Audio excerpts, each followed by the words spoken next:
Hello dear viewers, and welcome back again to Daily Reset, where a new chapter of your life begins right here and at your favorite TV channel KTV2. So, my name is Nasser Borshed, your host, and we have a lot to talk about today, especially maybe for the students. How about we go take a quick break and we'll be right back right after this. Alright dear viewers, and welcome back again after that short break. Now today's topic is about brain food and focus. Well, I don't know how much is that true, but we're going to find out with Estabraq Alsanousi. So, hello and welcome to the show. Hi. Could you tell us a little bit more again about yourself? So, So again, I've studied bachelor's in nutrition here in Kuwait, then went forward doing my master's in the UK and got my license here. Nice, well. amazing. Yeah. Cool. So, how long have you been in this, in this industry of nutrition? Not very long. I'm a recent graduate in my master's, but I've got a lot of info to share as well for audience. Right. But I've seen a lot of things and worked as well back in the UK, my internships. Of course. When you're studying, of course, you've done a little bit of field work. Why not? Yeah, exactly. So, today's topic is about brain food and focus. How much is that true? Brain food? It is quite true. Okay. Yeah. So, tell us, what is brain food? So you've got short and long term. So let's say short term is like caffeine, like stimulants that you get. So that's quick action that you get. And then long term is like having fatty fish as an example. So like over time, as you eat fatty fish or foods that have healthy fats, is really beneficial for your brain alongside just having really good carbs as well for that glucose. So because of your brain, how it actually is, and those like membranes that you have, it's all fatty.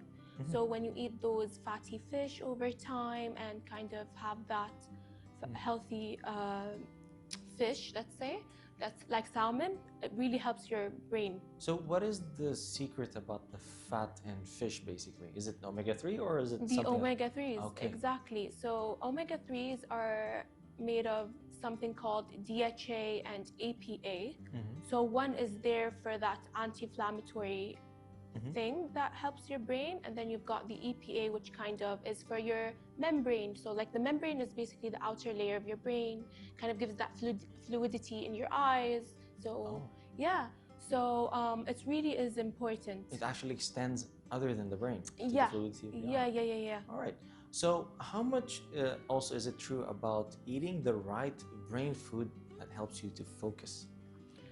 So it really is important in what and how and when.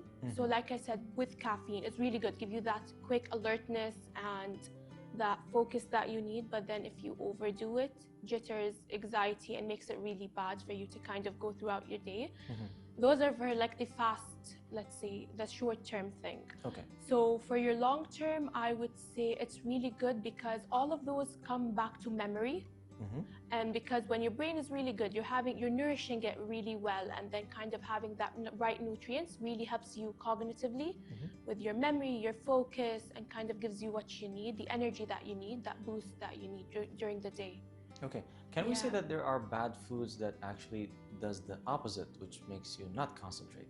Oh, definitely. So it's more of your refined sugar. So like your simple sugars, your processed foods that you eat here and there, those chips and chocolates that you get. Over time, what ends up happening is you get foggy brain. So you're kind of like, your memory is not quite there. It has to do with like your insulin. You know what insulin, like I'm assuming, like it's a hormone, right? So when you have that fast glucose going in, your insulin just spikes up. You have that sudden energy, that focus that you need, goes down. You're tired, you're irritable, you just don't want to see anyone. Yeah, basically. exactly. Yeah. So it really plays a role. As I understand that if you overdose, so like say on glucose, and not enough insulin is there to actually attached to the glucose to actually spread it in your body. Glucose. So again, glucose is really good for your brain. Like you need it. Like the main energy for your brain is glucose. But then when you have that that fast spikes that you get over and over again, that's really bad for you, even for your brain. Kind of for you to kind of get that focus that you need steady. But why do you feel foggy after those kind of meals? What is the reason? as you said, like, of course it is glucose, but if you overdose, but why does it happen?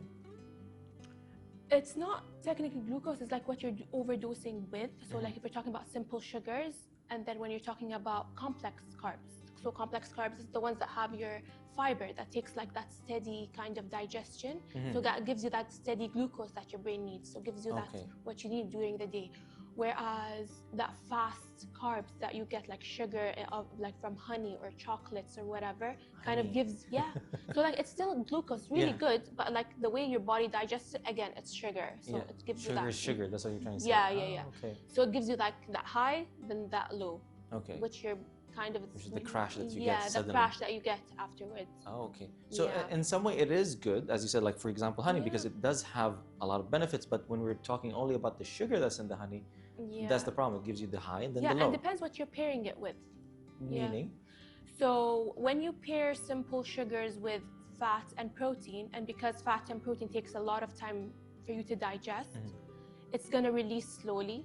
Whereas when you eat it on an empty stomach and you just eat that simple sugar in, you get that spike. So it's not like it's bad. There is no food that is good or bad. Again, what you're pairing it with really makes a huge difference. Okay, if we're going to talk about timing and when is the best time to eat for better brain performance, when is it? Like you do have breakfast, lunch, and dinner, but you also have, like, for example, people that are busy, so their life is kind of upside down. So if we start with the basic, like breakfast, lunch, and dinner, when is the best time to have it? So again, it depends on everyone. Not everyone is hungry in the morning. Not everyone. So you got people that are hungry, full. But for me, is don't go past where you're really hungry, where you're getting headaches. Oh, okay, yeah. Right? So you can't deprivation, focus. Basically. Yes, your focus, your fatigue is getting into it. You're kind of avoid that. So like you eating beforehand, before you get to that stage of like you can't focus, your mood swings, you know, is really good. So there's like no like appropriate kind of time. It's just, again, just listening to your body is really, really beneficial. But just keep an eye out for those type of cues that you get. Okay, so that's in general, but what about for people that have specific jobs or students, let's say? So I would say is wake up in the morning, have a light snack if you're not hungry, maybe like a fruit, yogurt here and there. If you're not hungry, never force yourself, again, because that kind of teaches you to overeat. But if you're really hungry, go for it. You're hungry, your body told you you need nutrients. Maybe you had dinner really early the night before. So again, just see where you're at. It's a good kind of benchmark. So it's more about being cautious of what you eat and when to eat. So first thing in the morning, you have to, like, for example, drink water. Like for me, like my dad always tells me, drink water the first day when you wake up, just to jog your digestive system, and then just to like and lubricate focus on glucose. So like complex carbs, you really need it in the morning, because you're going to go throughout the day needing energy, and that brain really needs to work with glucose, right? True. You said something about people don't actually eat a meal, like they skip a meal, but how important is it? Very problematic to actually skip a meal on a daily basis?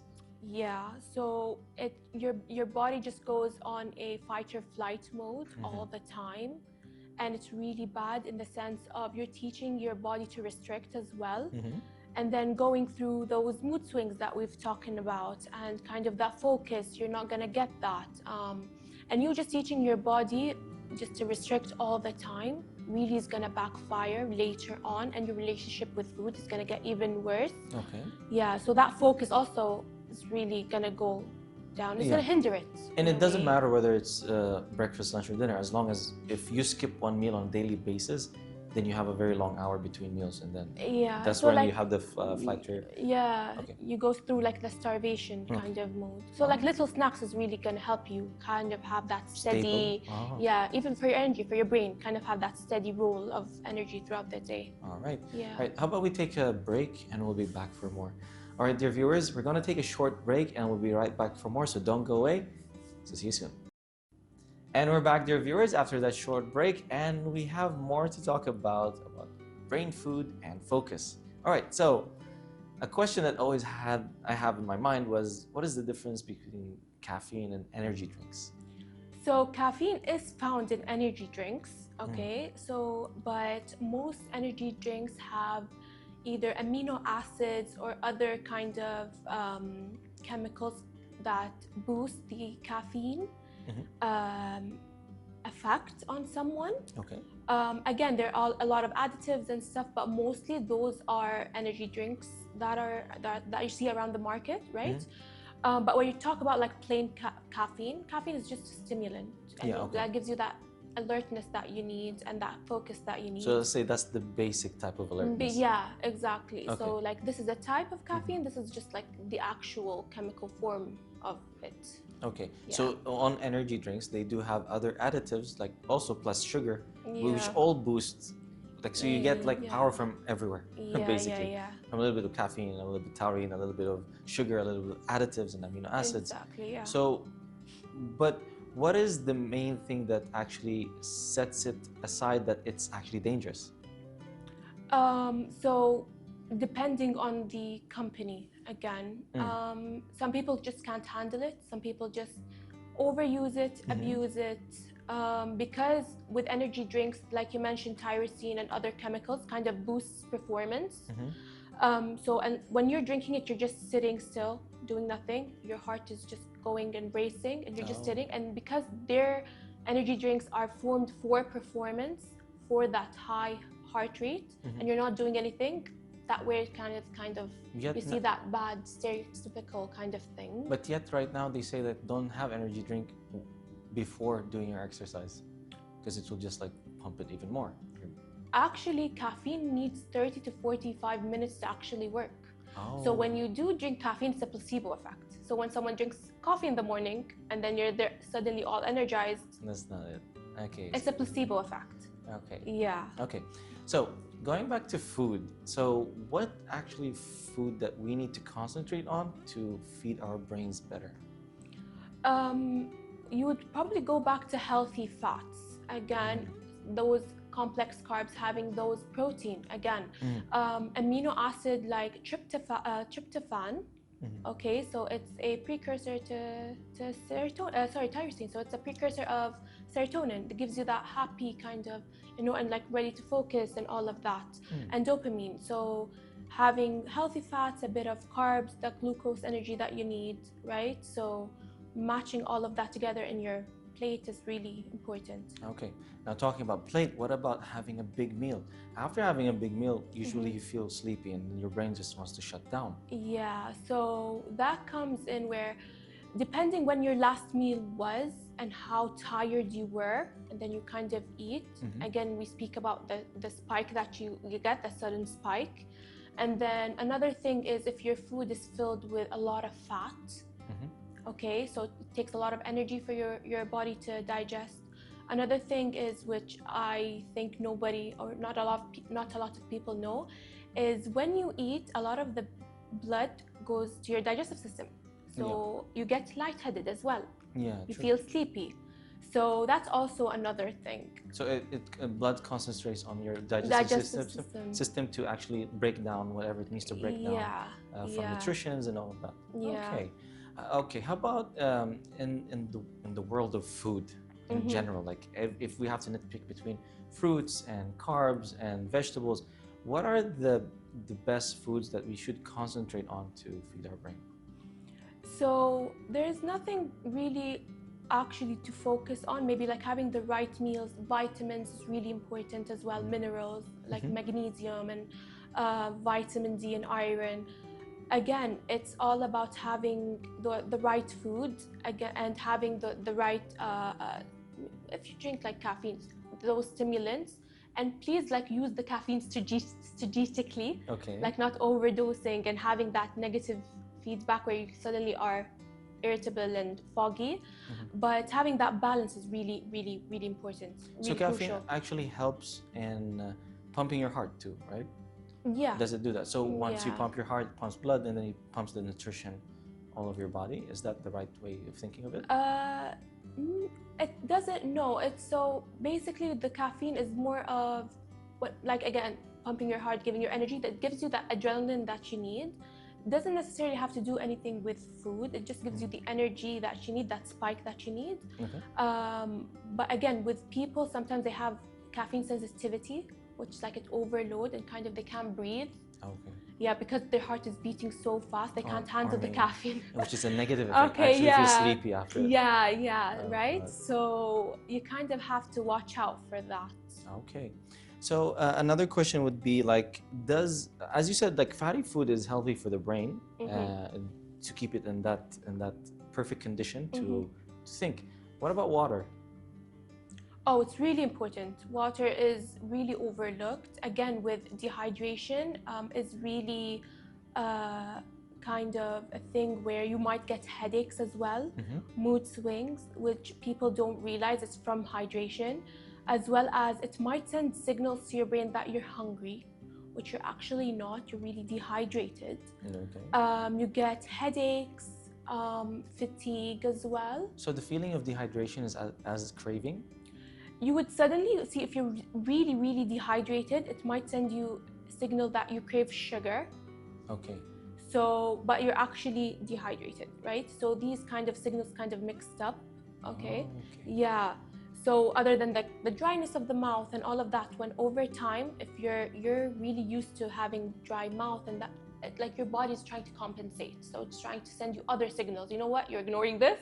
Let me give you this instead. Maybe this is gonna kind of help you out. You actually gave me a segue to the next question is, why do we actually crave sugar when we're focusing a lot and concentrating? Your brain uses like 70% of glucose, so it's the main energy source. Okay. Right? So you need that glucose to give you that energy, the thing that you need and all of that. So it's overloading. So for energy is glucose. Yeah. But the fatty food protects it or keeps it healthy. Yeah, the brain, the structure of it, essentially. Yeah. So because when you're sitting, like students, they're studying and all of that, they're stressed, but they also need the energy, right? Yeah. So they're either eating the sugar because they're super stressed, they're trying to forget about it, but then they want that spike so they keep their thing going, right? So they can keep on studying. Oh. So it's kind of 2 and 2. But with students, they always think that glucose is just candy or chocolate, but it's actually bread, like white bread. And yeah. Oh, that's interesting. Okay, so what does eating regularly throughout the day help? And actually, so if I eat on a constant basis, does it actually help in energy, or just maybe could make you crash or make you feel sleepy? Or so it absolutely helps with energy for sure, and it kind of helps you with not going to the phase of starvation like we spoke about. Yeah. Again, your brain needs energy, right? So we spoke about like how 70% of it is glucose. When you kind of deprive your brain from that, it's really hard for you to kind of focus. Your memory goes bad. You're kind of all over the place, alongside with dehydration. Okay, so putting these two together and kind of going through the day is going to be really hard. So just having snacks here and there, maybe berries, a bit of yogurt for like a busy life, kind of helps you steady throughout your work life or like your study life. Or I got you. All right, cool. How about this? We take another short break and we'll be back for more with the dear viewers. Okay, dear viewers, we're going to take another quick break and we'll be right back for more. So stay tuned and don't go away. Hello, dear viewers, and welcome back again to the show. And let's continue our topic about brain food and focus. Now, my other question is fast food or processed food. How does it actually affect someone's basically brain or focus? I know at some point if you get just enough, it's okay, because processed food sometimes it actually gives you that as they call it, dirty boost. Yeah. So when you eat processed food for such a long time, it's actually your body just have that anti-inflammatory thing in your body goes, and like that oxidative stress, because processed food creates that anti-inflammatory responses in your brain, again because it's like not nutritious and you kind of have those other additives added in as well. So it really hinders your focus, your memory, and your cognitive actions that your brain kind of does, in complete opposite of the good foods that we've spoken about, right? The omega-3s and everything. Whereas processed food is just like anti-inflammatory, right? So really having a full diet of antioxidants is really, really important. If you're gonna have like processed food here and there, it's fine. It's not probably gonna affect your brain so much, but like in the long run, you kind of have to watch out for that. Yeah. You mean when it starts to build up in your body, which is saturated fat or basically dirty carbs or things that are not basically considered good for your body and brain. Yeah. But is there a specific, let's say, chemical element or a specific type of, let's say, bad food in the fast food industry that is actually bad, if you can pinpoint one thing? Like, is it saturated fat or something else? Again, it's a combination of all of it because it's not made fresh, right? So when you leave your takeout the next day or 3-4 days, you realize that it's still the same, right? So because fast food, so it's like all of the preservatives and the additives that is added in to kind of preserve the taste, the sodium that is in it, the saturated fat, right? So I would say there's like not a pinpoint an answer I can give you. It's more of a combination of all of that together kind of hinders the effects on your brain. Frozen food. So there are frozen food that are like you freeze it for like a couple of days and it's fine. But what if you like there are frozen food that are like for months and then they start to lose their, you know, their let's say their importance. So frozen foods are actually good, right? So the ones that you see at the supermarket, when they take the fruit or vegetables and they kind of freeze it, they take it at a pinpoint where it's like super nutritious and ripe. So when they're frozen, right? So it's completely frozen, nothing changes. The chemical bonds are frozen, right? So it's actually really good for you to have frozen foods. It's fine, like fruits and vegetables. Even if it takes months that they're frozen, like there are things that you can actually freeze for months. Yeah. But do they lose their nutrition? No, because again, when they're frozen at the time of the ripeness peak, and full of they're full of like micronutrients, macronutrients, whatever it is, that energy, that let's say that like the freezing point of it is like kind of at a pause. So because it's not rotten, they're not near anything that is heated, right? The energy is not kind of basically being broken down, right? So we actually advise a lot of students, doctors, etc., to have frozen fruits around because it's going to stay out really long. They can use it whenever they want rather than being really broken down faster. If I prep my meal and freeze it, that's okay. Yeah. If we're saying like prepping chicken and beef like that, and we freeze it, and then you know, and it will stay longer than staying on the fridge. So freezers, freezing it will even stay longer. Just put it out, thaw it, and then basically cook it again. Yeah. And that's okay. Yeah. And it doesn't affect your brain in whatsoever way. No. Okay. It shouldn't, depending on what the food is again. Yeah. Okay. Now, what 3 advices would you actually give to our dear viewers if they want to start today on better focus for better brain health too? Make sure you sleep well. I feel like this is right. So that's the first food. Sleep. Make sure you don't get the point of being really dehydrated or not eating for so long. Okay. Yeah, and just use caffeine strategically. Okay. Yeah, just don't overdo it. So sleeping is very important.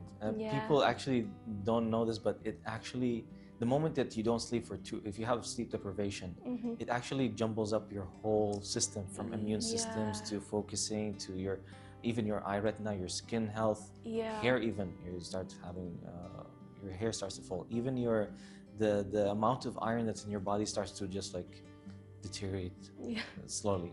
Yeah. Okay. Patient-wise, who do you remember as a story that you want to share with our dear viewers about you know, changing their life when it has to do with healthy brain food and focusing?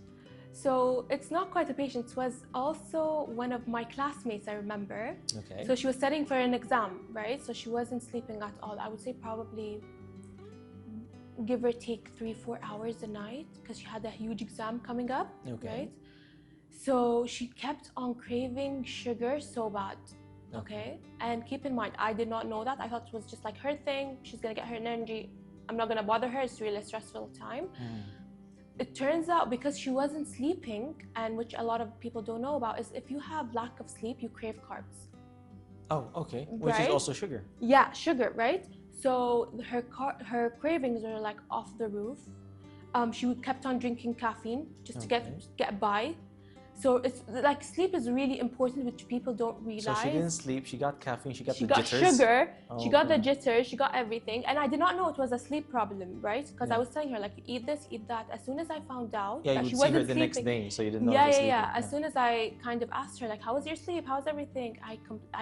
I connected the dots straight away. And I knew it was like because of lack of sleep, she was craving all of that, sugars and stuff. And she kept on telling me, like, it's so weird. I usually like not eat that much of like chocolates and stuff, but she's been craving it so badly. So yeah, probably because of like sleep. So like people have to sleep. So lack of sleep is another way of your body saying like, either you go sleep or I'll just eat. Because you're so tired and your cortisol again is really high. Cortisol really plays an important role in you craving those type of sugars and stuff because it's a stressor hormone, right? So the more you're stressed, you're gonna go to the thing that makes you really calm, that dopamine rush. So you kind of lay low. So kind of it's like a pattern thing. So you don't sleep, you get these things, and then you kind of want to crave sugar to. Yeah. Okay, I got you. Yeah. Interesting. Okay. As a conclusion, what would you advise your viewers or tell them in general how to, better their life in focusing in brain food? Just again, don't. By the way, I believe in it right now. Just I believe like don't get dehydrated as much. Have snacks here and there. Focus on balanced plate always. And just drink caffeine on appropriate timings. Okay. Yeah. And for students. I mean, right now when now it's like I think now is the midterms, time. Midterms and everything. Yeah. So what would you actually advise them, especially in very short times where right now they're trying to study as hard as they can, they're trying to push that last information. Yeah. So what is the best advice you would give them? Just don't abuse caffeine. I would say number one, drink water, have a good night's sleep. It's going to help you more than you imagine. I know that extra hours is really going to help you study. You need those. It's just try to sleep and your memory and cognitive function, everything is going to be really good. Okay. What's your favorite brain food and why? Or give me your top 3 and why. I would say caffeine number 1. Okay. Like I'm a huge coffee person. Okay. Number 2, I'd say is dark chocolates. Okay, that's a brain food? Yeah. Okay. Dark chocolates. And berries. Berries. Yeah, antioxidants, right? So a mix of both sweet tooth and caffeine. I mean, coffee. Dark chocolate isn't that basically sweet tooth, but okay. For me, with the berries is really berries nice, is sweet right? Tooth. Yeah, exactly. So I think like these 3, a combo is really nice. All right. Yeah. All right. Thank you so much. Then thank you so much for being with us in today's episode. Actually, we learned a lot, and I am a firm believer right now of brain food. Thank you so much. Of course. All right. Anytime. All right. Thank you, dear viewers, for watching today's episode about brain food and focus. I hope you actually took our informative advices from our dietitianist, and we hope to see you soon in other episodes. Till next time, see you soon.